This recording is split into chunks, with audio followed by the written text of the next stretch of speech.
lograr eso que mucha gente llama la formación de públicos, ¿no? Aquí en el barrio. Y pues nada, Tepito siempre ha sido un barrio cinéfilo, un barrio donde el siglo pasado vivieron varios cines muy importantes como el Cine Bahía, el Cine Florida, el Cine Acapulco, el Cine Tepito. Y qué decir que Tepito durante años ha sido la meca de distribución de películas pirata, ¿no? Gracias a la piratería, y a nuestros compañeros que siguen resistiendo a la distribución de películas pirata, es que la gente en el barrio nos pudimos hacer cinéfilos, ¿no? Que pudimos acceder a sus películas, que a veces es difícil, ¿no? Y a las películas independientes mexicanas. Muchas gracias nuevamente. Estábamos aquí conformando esta curaduría de este ciclo de cine, un poco queriendo jugar con este término que es nuevo para la educación emocional en México, que es migajear, migajas de afecto, ¿no? Una persona migajera que se conforma con migajas de afecto en las relaciones sexoafectivas. Y quisimos incluir Profundo Carmesí, dado que el personaje que interpreta Regina Orozco creemos que puede tener de cierta forma un poco el perfil de una persona migajera, ¿no? Que se conforma con migajas de afecto y de cariño, al menos con este otro personaje de Daniel, que interpreta Daniel Jiménez Cacho. Nos gustaría abrir el diálogo a partir de eso, que nos contaran tanto usted, Paz, y usted, Arturo, cómo fue el proceso de hacer esta película y qué tanto podría tener cabida esta lectura sobre de este personaje en cuanto a ser una persona migajera.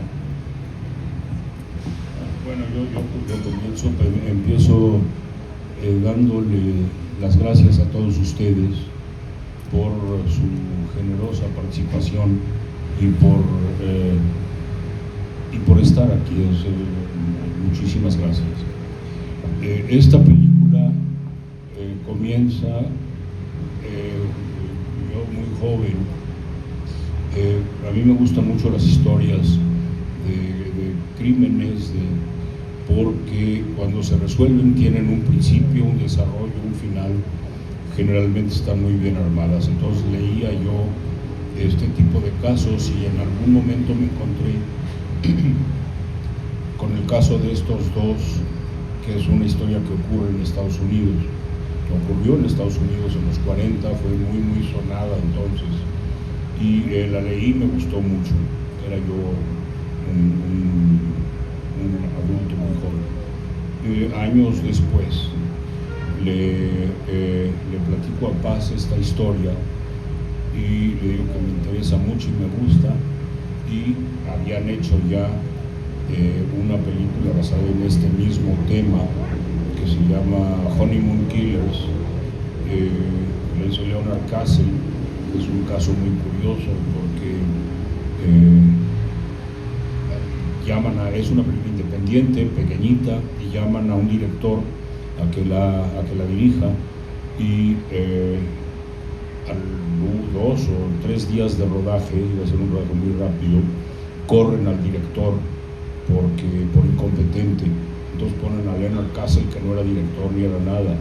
El director que fue expulsado se llama Martin Scorsese. O sea, el que lo corrió tenía poca visión. Le conté a Paz que existía esta película y le dije, pero nadie se acuerda de ella. Estábamos de pronto conversando y un día caminando por una playa vimos a una enfermera grandota arrastrando en una silla de ruedas a un viejillo que brincaba en la silla y era muy maltratado. Le dije, pues mira, así son los personajes. Entonces lo vio y me dijo, si me interesa, vamos a ir. Fuimos a hemerotecas a buscar por todos los lugares toda la información que había sobre este caso, que era mucha. Paz leyó un poco de eso, pero entendió más bien cómo era el caso paso a paso, pero no le gusta de pronto decir me voy a basar en hechos reales de la realidad periodística. Paz le gusta más bien crear un universo del que ella solo participa, y yo un poquito, y inventa sus personajes, etc. Entonces, costó mucho trabajo lograr que esta película se lograra. Finalmente, un rato largo después, nos aprobaron y pudimos hacerla. Yo le dije a Paz, la película de Leonard Castle ya no se acuerda a nadie, a nadie le interesa, entonces no hay problema. Fuimos al Festival de Venecia con esta película, salimos de ahí y de los primeros que se me acercan y me dicen, Bertolucci, se me acerca y me dice, oye, espléndido, es como la película de Leonard Castle. Le dije, ¿cómo lo sabes? Es una de mis películas favoritas. Y resulta que la de Leonard Castle la conocía todo el mundo y a todo el mundo le fascinaba. Por fortuna es muy distinta de esta, que singularmente se acerca un poco más al caso gracias a la imaginación de Paz. Y bueno, pues aquí está para ustedes. Y nada más, ya respecto al personaje o los personajes, Paz está más autorizada a hablar que yo.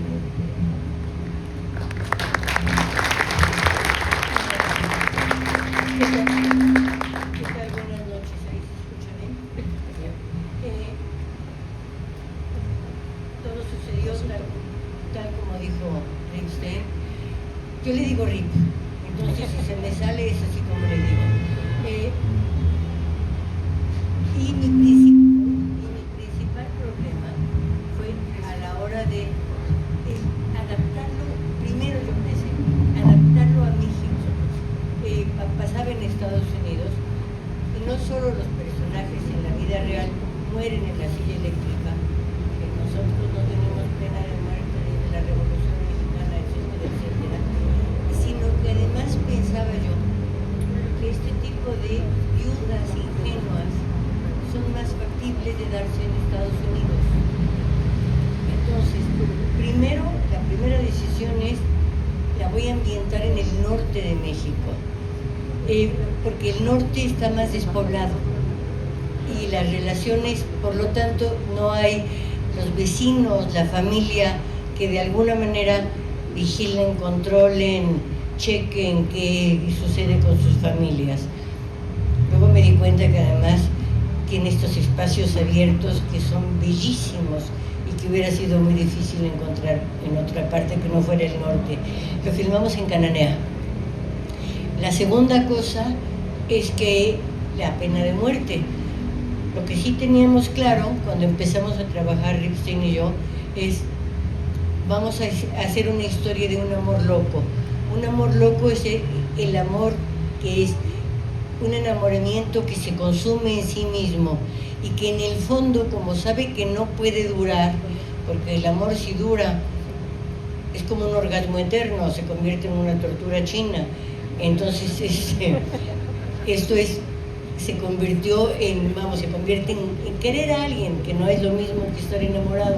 Tenía que terminar en la muerte. La gente en literatura que vive historias de amor loco, así se llaman, las historias de amor loco, normalmente terminan en la muerte. Pues me faltaba la pena de muerte. Y de repente dije, pero si tenemos la bárbara y preciosa y muy cinematográfica costumbre de la ley fuga, que ha acompañado a nuestro país desde tiempos inmemoriales. Y pues cuando encontré esa solución me di cuenta que tenía la película. Ahí teníamos que plantear los personajes. ¿Por qué era amor loco? Era amor loco porque ella era una mujer gorda, obesa, y en la vida real era muchísimo más gorda que Regina, era obesa como las gringas cuando se ponen gordas, ¿no? Y él, yo lo veía normal, pero tenía el complejo de una... Él, por cierto, en la vida real era español, se llamaba Raymond Fernández, y había sido marinero, se le había caído una grúa en el barco y le había hecho una hendidura en el cráneo. Entonces usaba compulsivamente la peluca porque se sentía feo y despreciable. Coral era fea y despreciable porque era gorda, porque los gordos han sido despreciados universalmente, no en los últimos tiempos, que ya son crimen de lesa patria, han sido despreciados desde los años 40, ¿no? Entonces, ellos dos crean este vínculo a partir de su debilidad, de sus carencias, la carencia de pelo, la carencia de un cuerpo apetecible. Y ese vínculo se convierte en una necesidad perentoria para seguir vivos. A ver si me explico más fácil. Eran el uno, se sienten y se construyen el uno para el otro. Porque nadie más en el mundo iba a querer a un calvo, por eso él tiene esas reacciones muy desproporcionadas cuando le quitan la peluca, cuando la última viuda le arrebata la peluca y la mete en un tambo de aceite, ¿no? Porque se sentía ridículo, porque se sentía no incapacitado para ser amado, y ella también. Incluso cuando ahora se les decía que fue un caso muy sonado en Estados Unidos, bueno, ya se imaginan, tribunales, juicio, prensa, y a él todas las mujeres, un montón de mujeres le pedían casarse con él, a pesar de que estuviera condenado a muerte, lo adoraban, y a ella le decían gorda repugnante. Y entonces el personaje real decía, a mí me van a matar no por asesina, sino por gorda. Y yo creo que en parte tenía razón. Bueno, eso me pareció fascinante. Y el reto era crear dos personajes que dentro de su rareza fueran queribles, que el público se identificara con ellos, que ustedes ahí sentados dijeran, ay, pobre mujer, ya la engañó, ay, pobre mujer, tiene que aguantar a la que la viuda española le haga escenas, la saque, ay, pobre, ponerse en el lugar no de la víctima, sino de los asesinos. Eso era uno de los propósitos que tuvimos.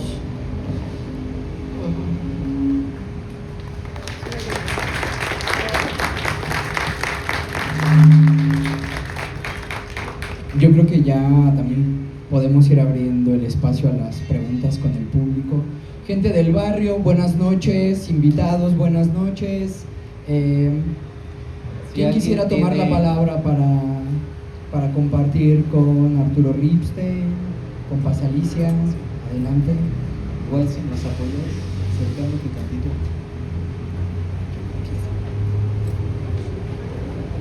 Gracias, buenas noches a todas las personas. Es verdaderamente un placer y un honor conocerlo en persona, también a los dos. ¿Verdad?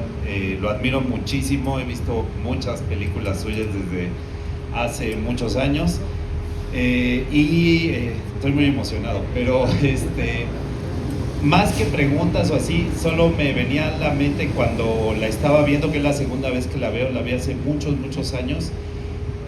Pensaba que de pronto cambian las formas, pero hay ciertas cosas esenciales, digamos, de la condición humana que se mantiene, ¿no? Le decía en corto a mi novia cuando se está carteando, le digo, es el Tinder de la década de los 40, ¿no? O esa forma de cartearte es el Tinder de ahora, ¿no? Y me llamaba también mucho la atención cómo tan fácilmente en esa época se podía asesinar a una persona porque no había este tema de la ultravigilancia y de estar todo el tiempo vigilados con cámaras y tal, y a pesar de que era como mucho más difícil encontrar a un asesino, así como que ellos terminan entregándose, ¿no? Él termina haciendo la llamada para decir fuimos nosotros. Ahora con todo este sistema de vigilancia que es, pues para muchos es muy cuestionable. Los asesinatos, al contrario, ¿no? Van en aumento, los feminicidios, etcétera. Entonces, tiene que ver más, creo que con una condición de crisis de la sociedad que se ha ido agudizando con el paso de los años y que lo estamos padeciendo ahora, ¿no? Incluso aquí, en el mismo barrio, y pues nada más era lo que quería comentar. Gracias. Porque ellos se entregan. Cuando ella había matado ya a las 3 mujeres sin mayor problema. Los celos justificaban el asesinato. Cuando mata a la niña, le recuerda a los niños que ella, a sus propios hijos que ella abandonó. Y en ese momento se quiebra y él sabe que ya llegaron a la frontera final, que ella nunca va a poder recuperarse de eso. Entonces opta por lo que calcula y sabe que es la muerte juntos, ¿no? Por lo cual decide hablar a la policía y decir, ya llegamos, ahora sí que ya llegamos al final, vengan por nosotros. Es un acto que puede ser entendido como quijotesco, de caballero español de antigua estirpe, ¿no?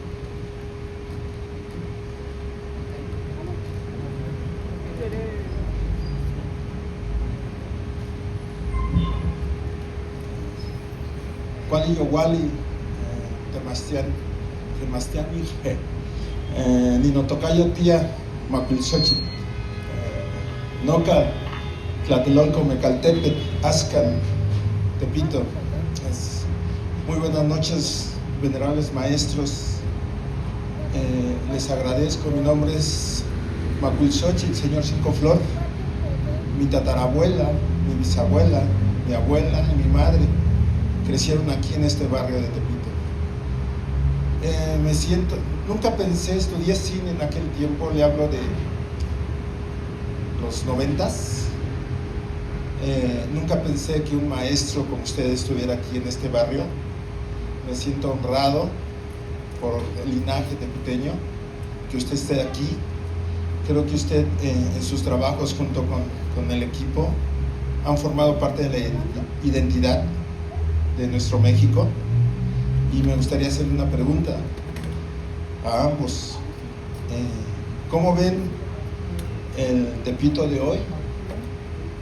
Aquel Tepito de los 40, 50, ¿cómo ha cambiado o se ha transformado esta identidad tepiteña?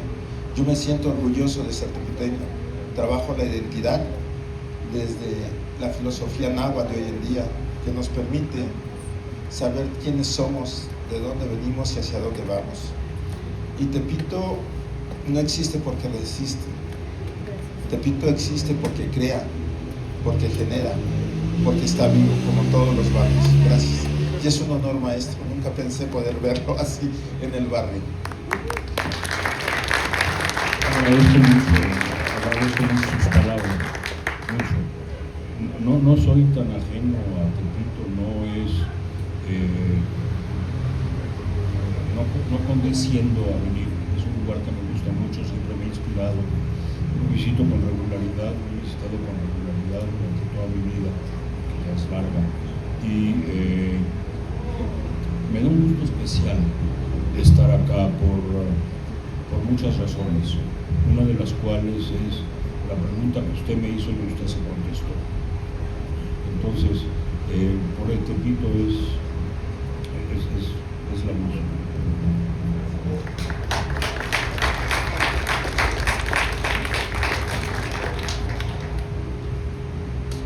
¿Alguien más? ¿Quién más?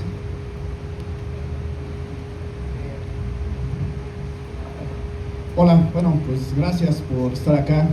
Y usted, bueno, ha hecho cine de muchas etapas y muchas épocas del cine de México, ¿no? Es parte de la historia del cine en México. Y hace muchos años yo lo escuché hablar en específico sobre la tecnología del video, de que en un futuro a lo mejor iba a llegar a ser de que hasta los niños iban a poder hacer cine. y eso se escuchaba como una cosa de ciencia ficción. Y bueno, ahora que ya llegamos a ese futuro, pues digo, me gustaría saber su opinión sobre el cine actual, si ha cambiado algo, y también en cuanto a guiones y a historias que contar, si hubiera, o sea, uno pensaría que con su carrera ya han hecho lo que han querido, y me gustaría saber si hay algo que todavía les gustaría que no hayan hecho, o sea, hacer algo que no hayan hecho.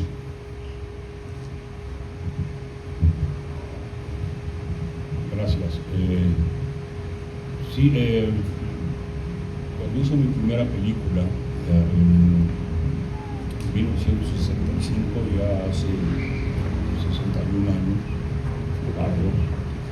el equipo con el que se contaba eran cámaras muy grandes y muy pesadas, era muy complicado moverlas, era un equipo grande que tenía que ajustarse a equipos muy grandes.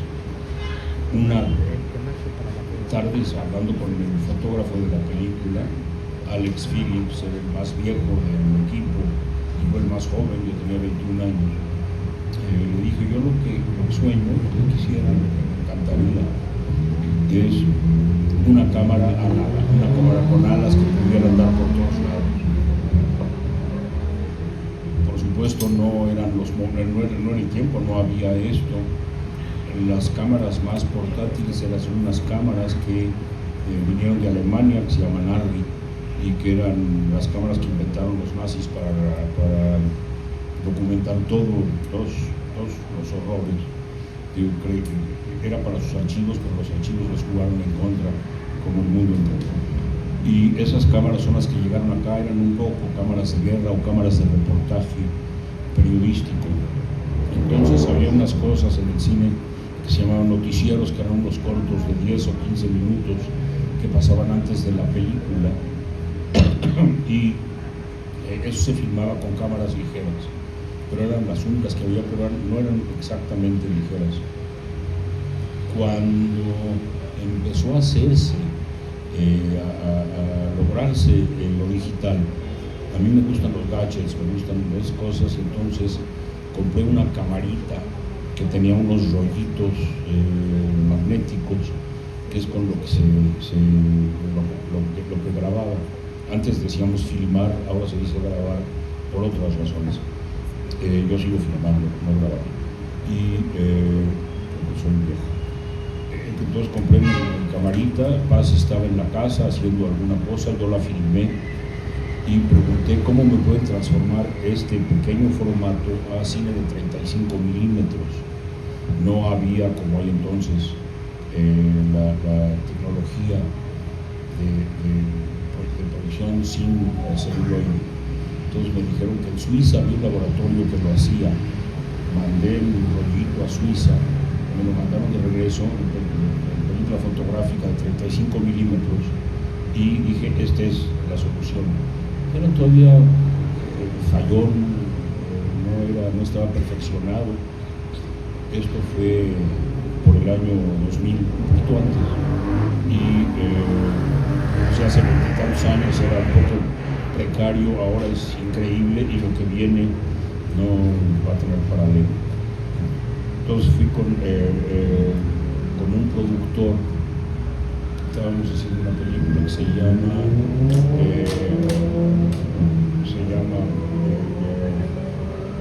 Así es la vida. Qué bueno que se me olvidan mis propias películas, es un consuelo. Llegué con el productor nos aprobó la película, era una película muy pequeña, de costo bajo, y le dije, quiero hacerla en digital. Y yo, ¿eso qué es? Pues es esta tecnología, y me dijo, no, vamos a hacerla como se hacen las películas, con película fotográfica. Y le insistí, le dije, no, esto va a ser bien, y lo convenció más o menos la idea de puede ser más barato. Entonces eso más o menos lo convenció, y entonces empezamos a preparar la película con equipo digital, lo que había entonces, y nos llamó Kodak al productor y le dijo, no se te ocurra hacer la película digital porque tiene una serie de problemas técnicos, profundidad de campo, profundidad de foco, una serie de cosas que dijeron. Entonces llegó el productor y me dijo, dice Kodak, yo dije, claro, Kodak dice eso, pero yo la quiero hacer en digital. Insistí, volvió a llamarlo Kodak y le digo, si la haces en película fotográfica, nosotros te vendemos la película que se ocupe en el rodaje a la mitad del precio. Llegó conmigo muy contento y me dice, me dan la mitad del precio. Y dije, no, vamos a hacer la digital. En eso soy pertinaz con tu paz. Y seguimos preparando una preparación breve, pero lo volvieron a llamar en Kodak y le dijeron, te regalamos la película, te regalamos el revelado, te regalamos las copias. Entonces llegó y dijo, es una oferta que no puedo rechazar. Y le dije, tú no, pero yo sí. La película se hizo en digital y fue la primera película que se filmó en ese formato en América Latina. Es la primera que se hizo. Esto es hace 26 años. Ahora el 98% de las películas se hacen en formato digital y solamente los muy exquisitos directores que tienen los presupuestos para hacerlo filman todavía en fotográfico. La industria cinematográfica es muy conservadora. La historia del cine, de alguna manera, es la historia de sus cambios tecnológicos, que empieza por qué tipo de película se usaba, cromática, después panorámica, después se inventó el sonido para las películas.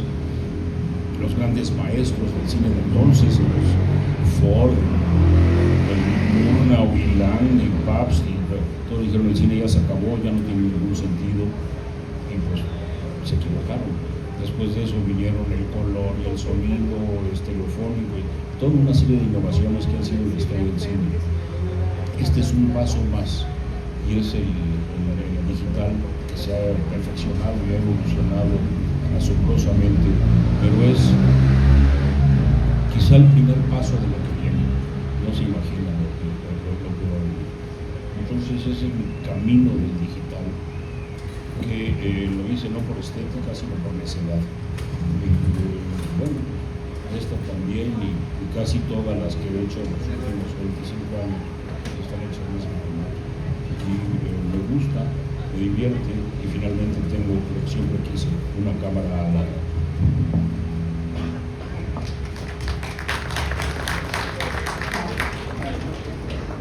Quiero apuntar una cosita muy breve.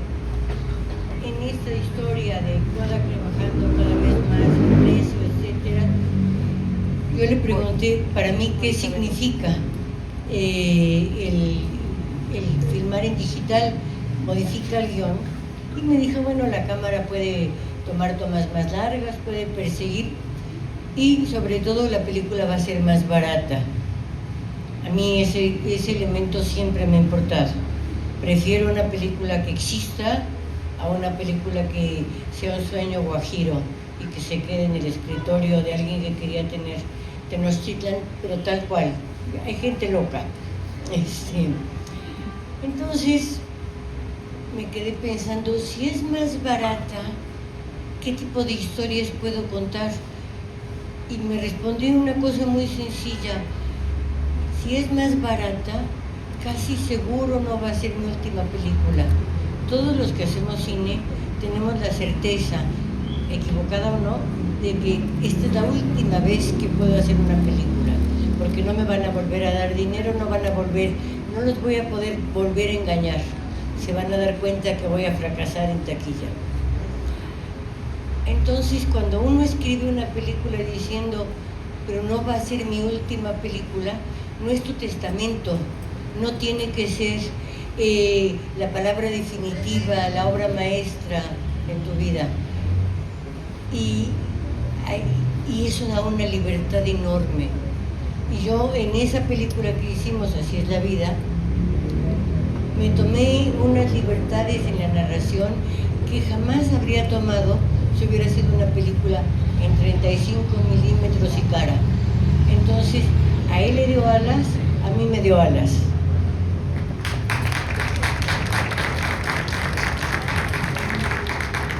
También influyó y es importante, fue importante para mí la diferencia entre cómo se rodaba con cine fotográfico que cómo se hace con las cámaras digitales, con el equipo digital. Antes, después de ya estar preparando y haciendo la película, que siempre es un proceso dificilísimo, humillante, doloroso, en fin, una vez que ya está hecho, se hacían una serie de ensayos con los actores, trabajando muy de cerca el guión, etcétera. Y en el rodaje uno tenía un número limitado de rollos de película. Para hacer una película de hora y media te daban el equivalente de más o menos entre 10 y 7 por una toma. Entonces tenía uno un material muy limitado y era muy caro y era muy complicado. Una vez que empecé a hacer cine con el procedimiento digital, trabajo otra vez con los, una vez ya llegando a la preparación y a la preproducción de una película. Hay ensayo con los actores, pero los actores no se mueven, no hay ensayos físicos, hay ensayos de lectura, porque es importante. El primer ensayo que tengo siempre con el guión es con Paz, porque los actores de pronto tienen una serie de preguntas y se las hacen y Paz responde.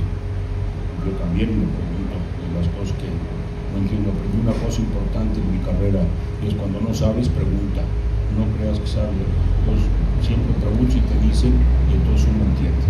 Pero en fin, mi trabajo con los actores es hacer ensayos de tono de voz, que es lo más complicado. De pronto hay actores que están en una tesitura y otros en otra y es muy conflictivo y no hay una coherencia ni hay una integración. Entonces lo que llego es a buscar un tono general que más o menos responda a las necesidades de la narrativa. Pero en el rodaje, cuando hacía yo cine fotográfico, pues teníamos que ensayar un montonal de veces para no perder material en vano. Entonces una escena no se podía filmar más que 3, 5, cuando las cosas iban de demonio 7 veces, pero no más, porque la película, el material, el celuloide costaba muy caro y no te daban mucho, te daban poquito. Entonces se trabajaba en muchísimos ensayos y pocas tomas. Me di cuenta que cuando me metí a hacer cine digital ya no hacía yo ensayo, ya podía yo filmar. Entonces, desde el principio ponía yo la coreografía, más o menos los movimientos de la cámara, pero empezaba yo a filmar sin ensayar. En el ensayo se iban corrigiendo todas las cosas y se iban dando las indicaciones pertinentes para que saliera lo que se estaba buscando.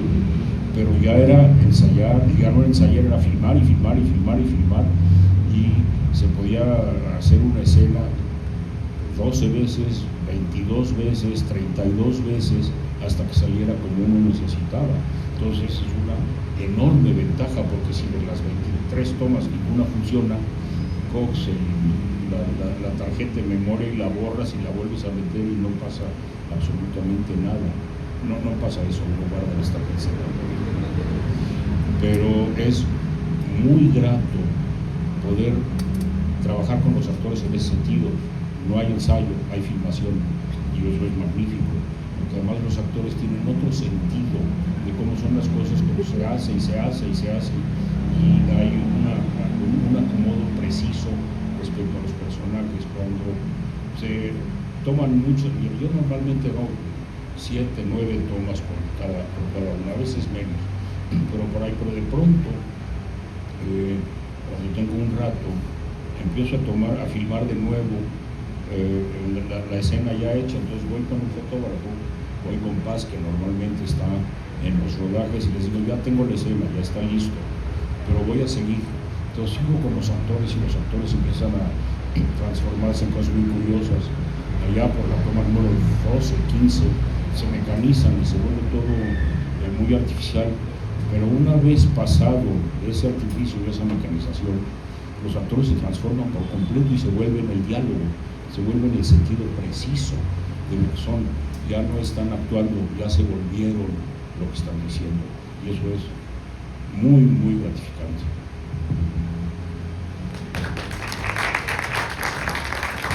Otra pregunta por acá, Machaca.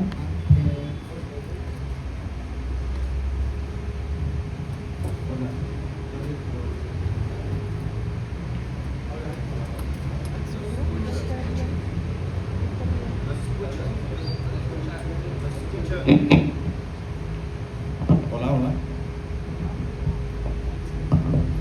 Gracias por la película. La verdad gracias por la película. De verdad es muy grato escuchar tus palabras. Es casi una masterclass. Yo soy de Bolivia, tengo una curiosidad muy grande por escuchando sus palabras, ¿no? En Bolivia, en el audiovisual, prácticamente es una colonia de México, porque todo el contenido que consumimos es de Televisa y todo lo que produce México.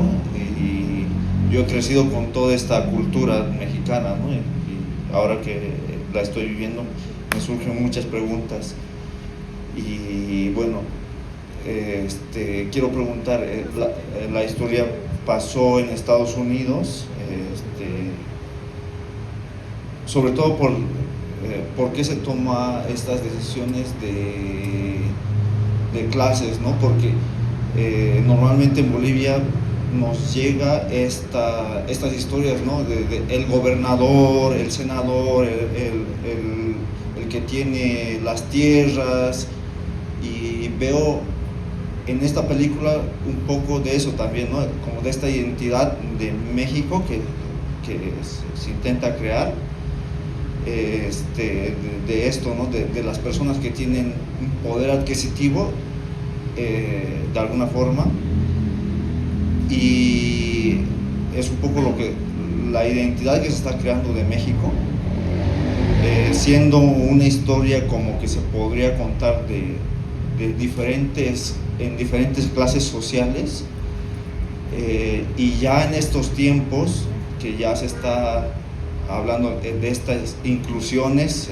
tanto de género, clases y todo, si ustedes actualmente esta historia, si la pudieran contar nuevamente, la contarían desde este punto de vista del que tiene el carro, los caballos y todo esto, que puede hablar con no sé, con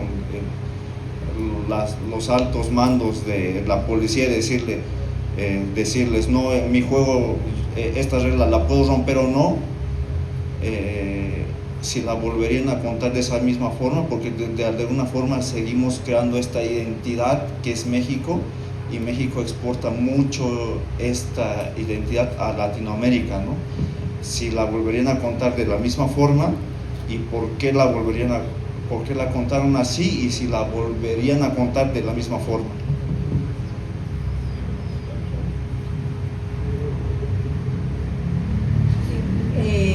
Como yo al describir y al crear la historia soy la que elijo la clase social, pues me toca. Calculo que te refieres a la clase social. Ok, yo no los veo tan ricos. No sé quién hable con el gobernador en esta historia, pero no lo recuerdo. Son dos policías de un pueblo perdido, Cananea, que deciden hacer lo que hacen siempre, ley fuga. Y las mujeres a las que mata, me interesaba que fueran extranjeras, porque al ser extranjeras, exactamente en países como México, no había familia que tuvieran y que las atendieran, y podían fugarse con las mujeres. Él, y eso viene de la historia real, parte de su atractivo sexual como galán de correspondencia era ser extranjero español, un europeo, un antiguo caballero español, tanto en el caso de la vida real, y yo decidí preservárselo, ¿Por qué? Porque era un elemento más de seducción. Y las viudas, pues sí, ahora, yo no las veo ricas, de ninguna manera. A la última pues, le veo una casa perdida a la mitad de la nada, con un garage y un coche que ya era carcacha, que ya era un cascajo en aquel entonces. Entonces, por un lado, entonces no veo el factor de clase social. Y por otro lado, y más importante, uno no hace cine y no cuenta historias para hacer sociología, para transformar el país. Porque si uno hace eso, está haciendo propaganda. Y eso no funciona. No es lo que yo quiero. No nos interesa hacer propaganda, ni cambiar al país, ni dar clases de sociología, ni decir a la sociedad cómo tiene que comportarse, tiene que respetar a las mujeres.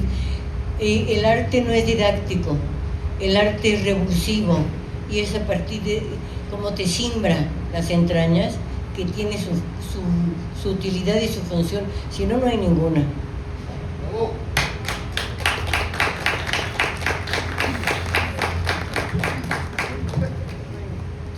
Sí. Puedo añadir, yo formo parte de la generación de cineastas de la mitad de los 60. Era un momento muy tenso y se hacía casi con regularidad y mucha frecuencia lo que se llamaba arte comprometido. El arte comprometido siempre me pareció a mí ser que los artistas comprometidos estaban más interesados en la política que en el arte.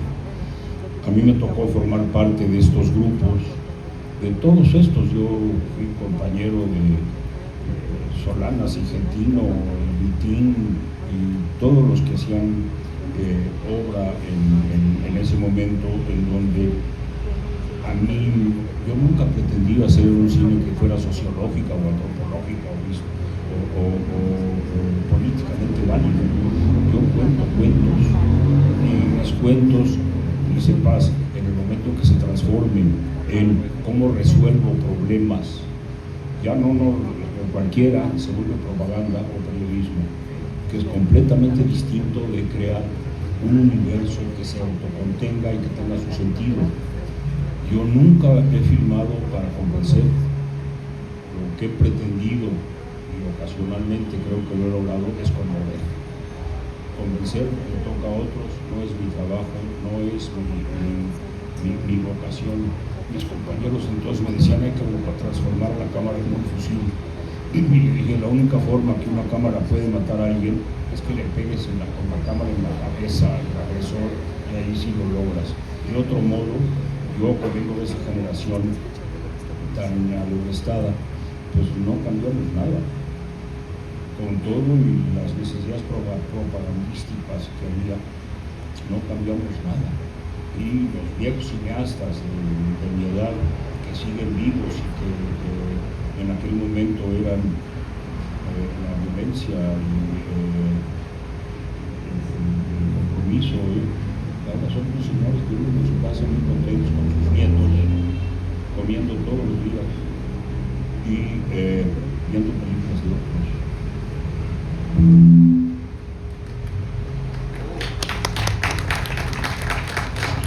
Yo creo que cuando hablas de que son ricos, hay un elemento que estás evadiendo decir, pero que como somos mexicanos y tú boliviano, todos nos entendemos, es la raza, porque son blanquitos.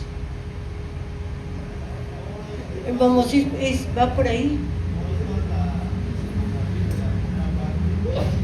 Es un bar, la primera parte es un bar en Cananea, en carretera.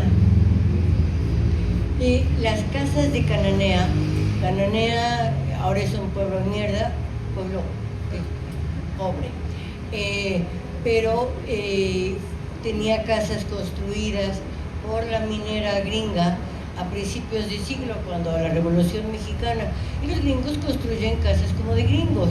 Entonces eran las casas que había en Cananea, así son las casas, pero son las casas normales, no, ninguna es de ricos. Y por otro lado, nadie estafa a una gente en la miseria. Tiene que ser una señora, por lo menos, a la que le puedan sacar algo de la cartera. Pero si vamos a hablar de razas, que no nos den miedo decir es moreno y empecemos a usar subterfugios, morenito, negrito, chinito, eso es la mayor discriminación. Pensar en coloratura es la mayor discriminación. Carajo, somos nosotros y tenemos las caras que tenemos de distintos colores todos. Y vamos a hablarlos con su nombre, pero no nos escondamos detrás de eso, porque es un refugio muy cómodo. Lo van a cancelar.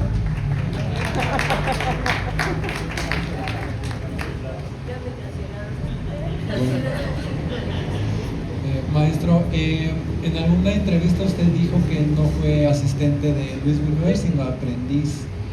Entonces, ¿qué de ese aprendizaje, si es que lo hay, tiene su obra y en específico esta noche Profundo Carmesí? Gracias. Cuando yo empecé a querer hacer cine, en México no había escuela de cine.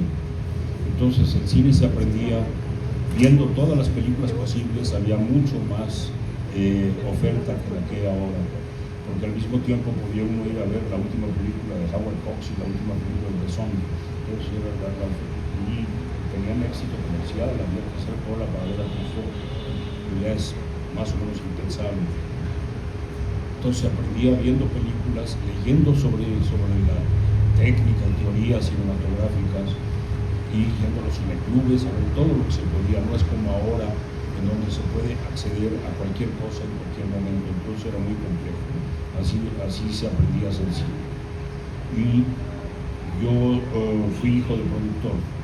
Mi papá trabajaba en el cine, entonces una forma de mi aprendizaje era poder acceder a ciertas filmaciones, a ciertos rodajes, con una bola de directores que algunos eran amables, otros no, algunos me contestaban preguntas, otros no, pero así aprendí. Yo soy en ese sentido autodidacta y un poco vampírico. Entonces iba con Miguel M. Delgado y con Rogelio González y con Chano Urueta, que fue el que aprendí. Mi papá, muy aficionado a las armas, igual que Luis Buñuel, se conocían bien y eran cuates de balazos. Iban a campo de tiro y disparaban y discutían de armas y cómo se hacían los casquillos. Entonces yo conocía a Buñuel desde muy jovencito. Cuando Buñuel empezó a hacer El Ángel Exterminador, me di permiso, como a tantos otros, de poder entrar a ver el rodaje. Entré a ver el rodaje, estuve con él, no me dejaba entrar todos los días, pero casi siempre.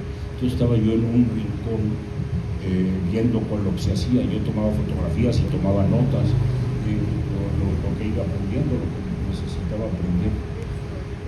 Con Buñuel aprendí una cosa importante y es un hecho ético, es cómo la cercanía que se tiene con la obra o la lejanía, el respeto y la seriedad, aunque tiene que hacerse lo que se haga. Entonces eso es lo que aprendí. Ahora, técnica cinematográfica, a mí el que me enseñó más que ninguno fue Chano Urueta, que es uno de los peores directores de la historia del cine, pero es muy estimulante trabajar. Se volvió un mal director, empezó con ambiciones, empezó con películas interesantes y de pronto empezó a hacer cualquier cosa porque Chano era rigurosamente chiflado, era fantástico, sabía mucho, tenía mucho conocimiento de la técnica cinematográfica y básicamente de Chano Urueta es donde yo aprendí una serie de cosas. Y el estímulo de trabajar con uno malo consistía en yo, un chocito majadero de 16 años, yo lo puedo hacer mejor, que es muy estimulante poder superar lo que te están enseñando.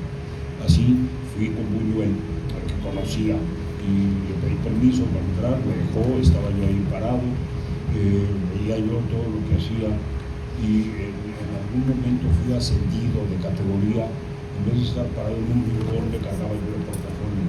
Y entonces en el portafolio traía un plátano, un rincón y un aparato visualizador, y yo le entregaba cada una de las cosas. Otra cosa no es el asistente, eso es estar aprendiendo y viendo cómo se hace. Yo era admirador, sigo siendo un gran admirador de la obra de Buñuel, y soy su aprendiz en algún momento. El problema es que Max Sau, un célebre escritor franco-español, escribiendo un libro gordote sobre Buñuel que es espléndido, de entrevistas con una serie de gentes. Max Sau me había visto a mí en el rodaje, ahí parado en el rinconcito o con un portafolio, y un día me llamó a su casa y me dijo: quiero hacerte una entrevista. Fue una entrevista muy breve en ese libro, en donde Max Sau me inventó que yo había sido asistente de Buñuel.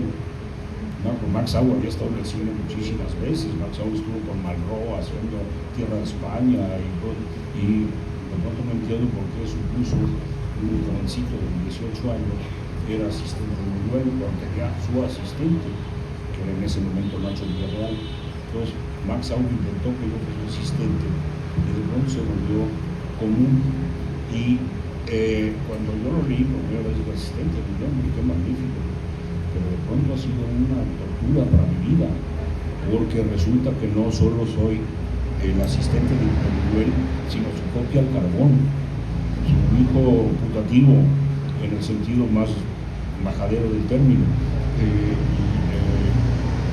Y no es cierto, hay una serie de cosas que a mí me gustan de Buñuel y le he robado una serie de cosas. Como todos los que hacemos cualquier cosa, novelas o cultura o danza, le robamos a otros. Las cosas, el arte, la vida no sale de la nada, la vida tiene antecedentes invariables. Y para que eso tenga sentido, pues hay que robar y copiar y inspirarse y etcétera. Pero le he robado a muchísimos, como en algún momento me han robado a mí, sin que sea un escándalo, es la cadena de los acontecimientos. Y no, nunca fui asistente de Buñuel, fui su chícharo en algún momento cuando fui ascendido a chícharo, pero después Buñuel tuvo la generosidad de permitirme entrar a su casa muchas veces. Entonces Buñuel de pronto, Buñuel era un hombre muy a gusto y no muy fácil, pero era encantador.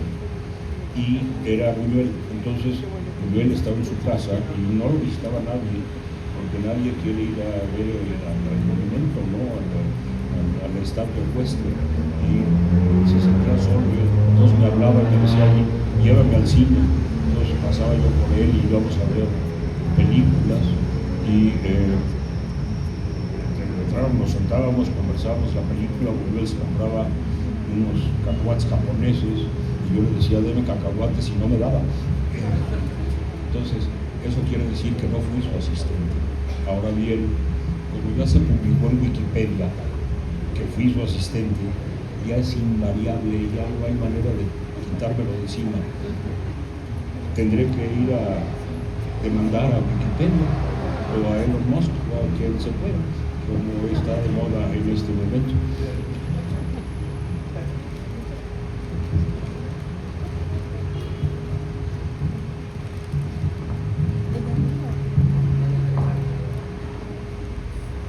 Hola, estuvo súper buena la peli. Yo quisiera preguntar cómo logran esos diálogos que sí se sienten muy como algo que sea real, que escucharías, como cuando lo que dice la asesina está así como de ay, monigota, todo eso, y en otras pelis que a lo mejor sí está buena la peli, todo muy bien producida, pero esa cosa como conexión, no sé cómo decirlo, como pues el habla, el diálogo, lo que dicen los personajes, cómo lograr que sean pues así como tan reales, y también al mismo tiempo como no compadecerte de los asesinos, pero o sea, como sí decir, o sea, pobre morra, ¿no? Todo el tiempo le decían gorda, y el otro gato pelón, que estaban acomplejados, psicópatas, locos, lo que sea, pero sin decir, ay, como, ay, pobrecitos los asesinos, y sin al mismo tiempo hacer como una glorificación de una vida tan miserable y no sé, y al mismo tiempo este lenguaje tan natural, no sé si me explico.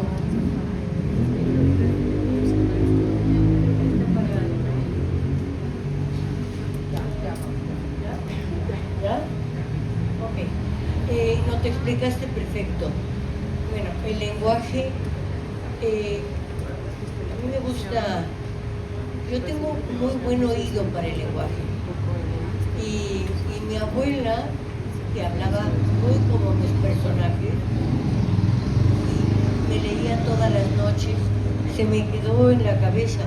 A ver, mis hijas cuando van al cine, lo único que no soportan es cuando el protagonista dice monigota, porque dice, así nos decías, me odian por eso. Un poco así hablo yo. El único chiste es, yo no hablo como diálogo, el único chiste es fijarte que los diálogos suenen bonito, que tengan ritmo, que tengan cadencia. Y eso normalmente se logra de una manera muy mecánica, muy fácil y muy sencilla. Escribes con música y entonces la música te va llevando y te va ayudando a soltar las viejas palabras que has oído de tu abuelita, de la vecina de arriba, de un montón de gente. Yo mi vida entera y tengo buen oído, me fijo. Lo otro, ¿cómo lograr? Es un balance muy difícil. En primer lugar, con sentido del humor. Esta película, no sé si se dieron cuenta, pero dentro de lo terrible tiene sentido del humor. Y hay momentos que a mí me parecen muy conmovedores porque está el humor. Cuando Jiménez Cacho al final está hablando con el policía y le está rogando que le deje salir, ya se dio cuenta que los van a matar. Ya se dio cuenta que la van a matar a ella cuando pregunta, ¿y a ella qué? Y le vemos en la cara cómo se le transforma. Y el policía le dice, ¿qué crees? Pues acá las mujeres no delinquen, ¿qué vamos a hacer con ella? O sea, la van a matar. Y en ese momento, que él le diga, no sea malito, déjeme llevarme la peluca, ándale, ¿qué le cuesta? Total, ¿qué tanto es tantito? Eso, esa súplica, dentro de que hay humor, por el tipo de diálogo que elegí, que fue un diálogo muy cotidiano, muy de cuando los mexicanos rogamos, es muy conmovedora. Es la petición de un condenado a muerte que elige su menú, elige cuál va a ser la última película que quiere ver, si quiere ver a su mujer o prefiere no verla nunca más. Entonces, eso, a mí me funciona, utilizar el humor negro para matizar la relación, para que no sea nada más de qué horror, qué pena, qué lástima me da. Yo quiero que los personajes conmuevan, no que den lástima.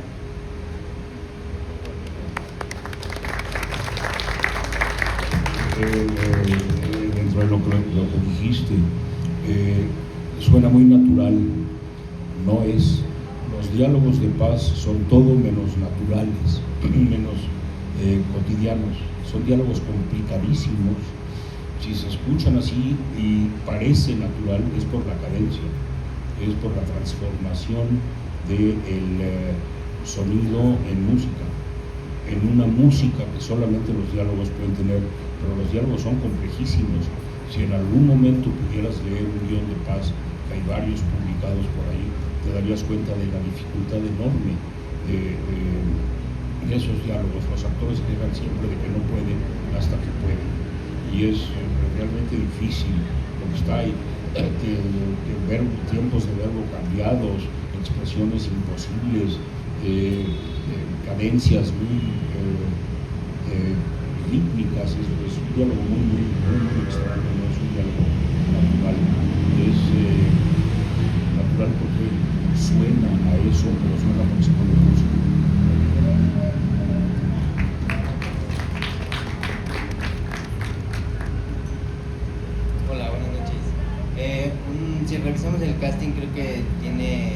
personajes, tiene actores y actrices que forman parte de la historia de la actuación en México, ¿no? Me llama la atención saber cómo y por qué eligieron ese casting. Y en el otro sentido, que tiene que ver con el guión y con la dirección, es que el último cuadro que vemos es un reflejo, ¿no? Un espejo de agua. Para mí creo que es como demostrar que la actuación en sí, que es la historia, y que lo que están hablando es el reflejo de la humanidad o la esencia de la humanidad, pero pues por ahí quisiera mejor que me dijeran ustedes con qué intención se hizo esa última fotografía. Gracias. Es un reflejo, pero con las caras cortadas, las caras fracturadas a la mitad, que es exactamente como empieza la película. Es el mismo, hay una imagen de Coral en su cama, vista a través de un espejo y donde está cortada a la mitad. A mí me importa muchísimo la estructura de mi trabajo, y la estructura es lo que da sentido a la vida. La realidad real, esta que conocemos más o menos bien todo, no tiene estructura. Se requiere del arte para darnos sentido, porque el arte estructura las cosas y todos entendemos cómo somos, y es una manera de ver las cosas. Dentro de la estructura, a mí siempre me ha fascinado más la esfera, o sea, la circularidad, y he tratado de alguna forma de darle una cierta circularidad con todas las opciones y cambios y variantes, etcétera, a nuestro trabajo.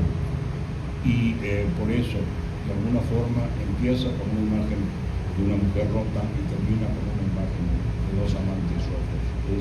No es casualidad, está perfectamente pensado.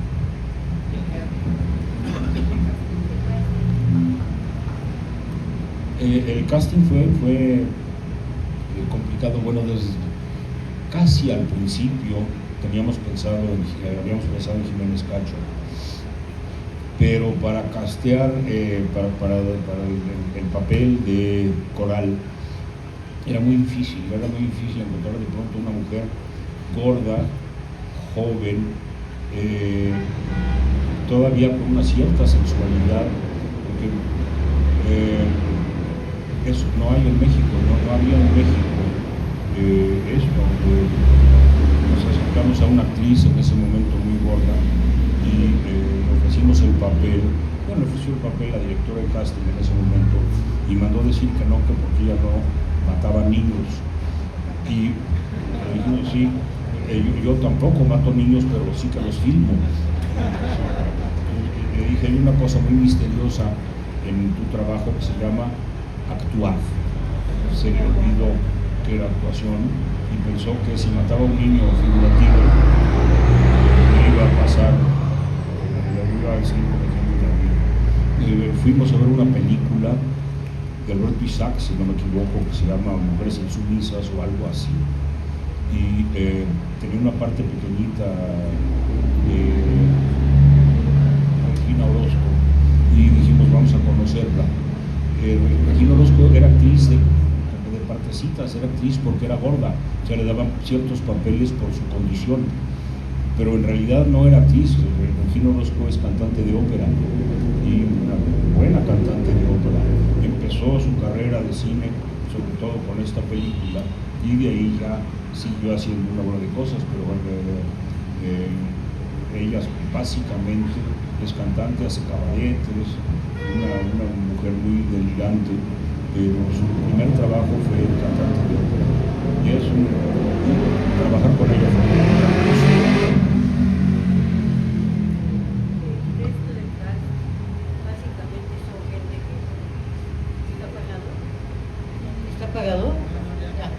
El resto del cast es básicamente gente que había trabajado con Ripstein.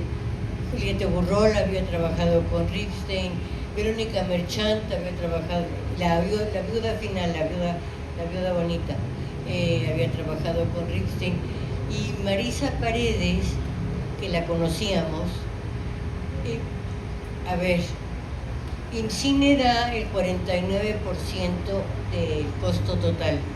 Se tiene que conseguir el resto en una coproducción las coproducciones en México o son muy comerciales, que no van a hacer una película donde matan niños, ni a mujeres, ni a perros, no sé si matan perros, pero podrían haberlos matado.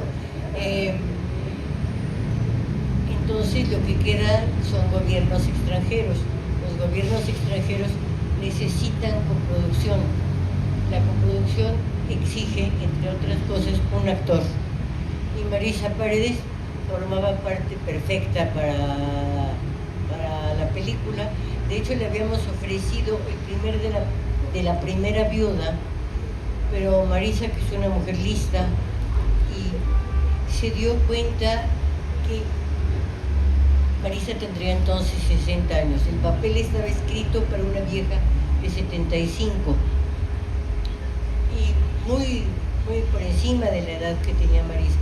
Y Marisa optó por adelantarse y en una película extranjera para España, que es un público, es un mercado, que si le salía bien le abría un horizonte a futuro.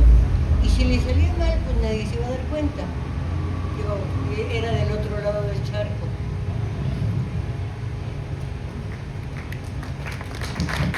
Vamos con un par de últimas preguntas y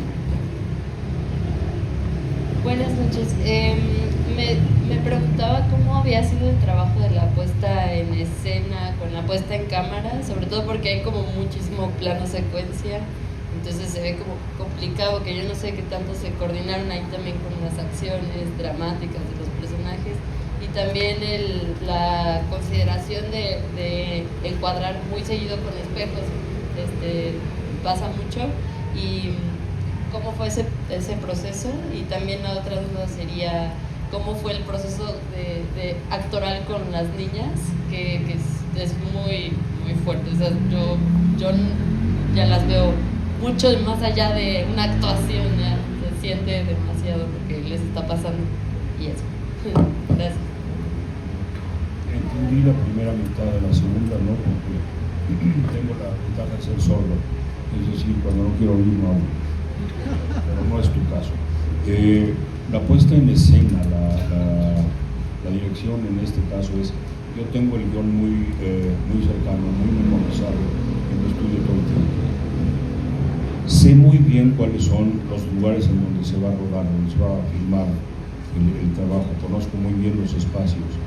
Y la noche anterior al rodaje de tal escena, hago no dibujos, sino un plano en donde más o menos digo dónde va a ir la cámara y sobre todo por qué. La cámara es la que cuenta el cuento. La cámara es la conjunción de actuación, producción, dirección, guión, todo termina en la cámara. La cámara cuenta el cuento y la cámara necesariamente tiene que tener un porqué. ¿Por qué estoy haciendo esto? ¿Y a qué se debe?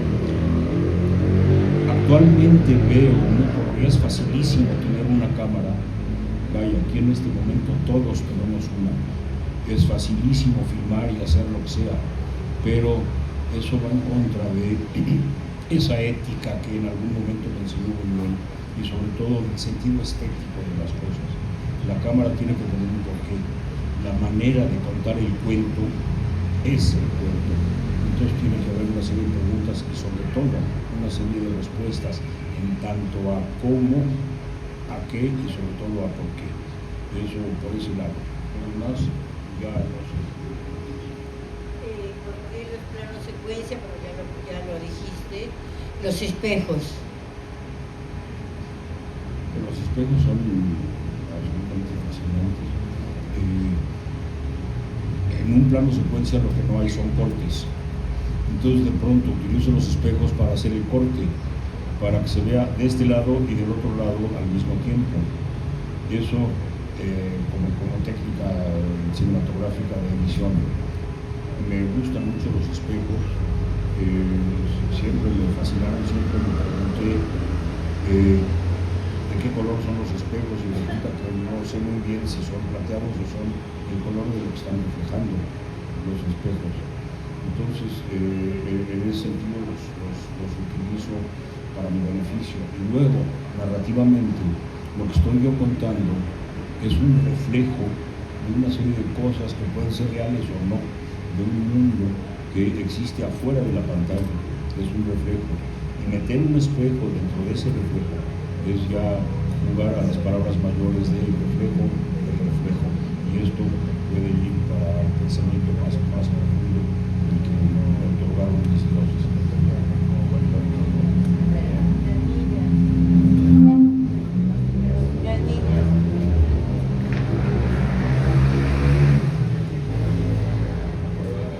Con las mías es facilísimo, yo tengo esta cara.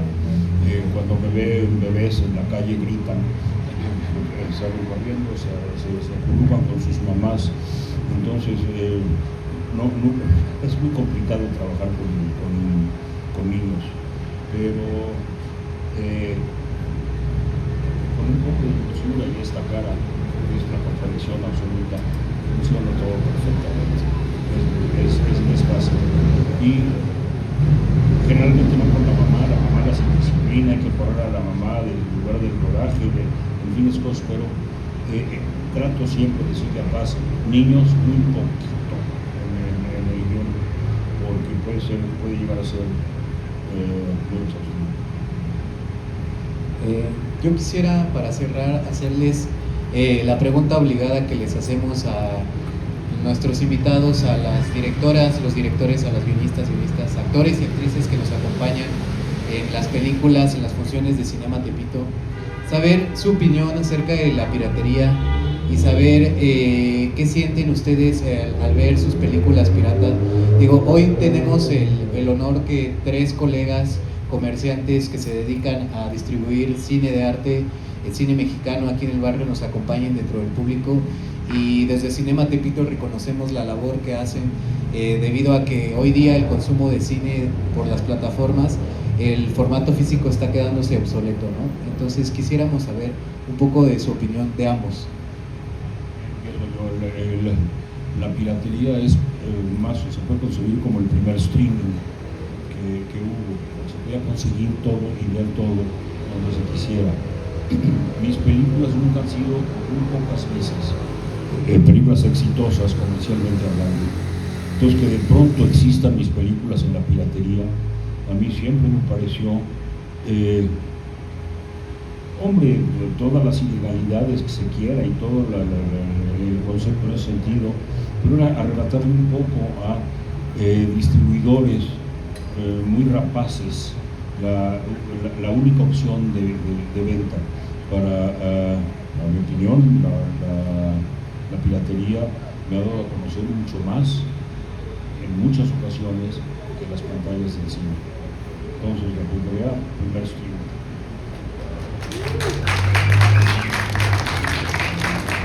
Me sumo a lo que dijo. Vamos, yo nunca he ganado un centavo en regalías en mi vida, creo que tú tampoco, o poquísimo. Entonces, a mí, como las regalías para mí no existen, no me importan, me da mucho gusto que salgan piratas. Por ejemplo, me muero de ganas de que El diablo entre las piernas salga en la piratería, no sé si ya salió. Hace años, y otra, que esa me costó un trabajo loco, que se llama La Mujer del Puerto, que en México, pero ya salió. Bueno, ok, porque la única cosa que había conseguido yo en Argentina era una copia con subtítulos en francés, la copia estaba fatal, y con la voz de la narradora rusa atrás, que siempre, antes en la época soviética, era una sola voz para todos los personajes. Entonces decía Petra, y leía el diálogo. Y bueno, me costó montones, hasta que encontramos finalmente la copia perdida. Y yo decía, ¿por qué demonios no está en piratería? Que sería tan fácil conseguirla para... Pero bueno, se las encomiendo. Muchas gracias, Paz. Arturo, por él. Nuevamente quisiera agradecerles su tiempo. De verdad para nosotros es un honor que nos hayan acompañado esta noche. Nosotros tenemos planeado en junio hacer un ciclo de cine de la diversidad y nos gustaría programar El lugar sin límites, esta película de cajón suya, con este personaje emblemático de la Manuela, que sabemos que a un inicio se lo ofreció a Resortes, ¿verdad? Y bueno, por ahí hay una historia, ¿no? Un poco media homofóbica, ¿no? Del buen vecino Resortes, que era de aquí del barrio. Pero bueno, ojalá también puedan aceptar nuestra invitación en junio, que queremos proyectar esa película en este ciclo de cine LGBT. Y en septiembre nos encantaría proyectar La calle de la amargura en la Arena Coliseo, debido al Día de la Lucha Libre. Ojalá que también se nos pueda hacer el honor de que los planes salgan bien y que también nos puedan acompañar. Eso estaría muy bueno. Muy bien, ojalá se logren los planes y las invitaciones. Bueno, por último, agradecer muchísimo a Joaquín Pedro, a su equipo, que nos hayan invitado, y naturalmente a todos ustedes por su presencia, su paciencia y sin la menor duda su magnífico gusto. Gracias a todos los que se quedaron. Recuerden que las funciones son gratuitas, las palomitas son gratis, pero por ahí están rolando unas cajitas por si quieren apoyar al mejoramiento de este espacio, que también es autogestivo, que también es del barrio. Por favor, no se vaya, maestro, que también tenemos la tradición de tomarnos una foto con todo el público. Entonces va a ser más bien como de, normalmente lo que hacemos es que se toma desde acá, desde la pantalla hacia allá. Entonces vamos por allá, por favor. También.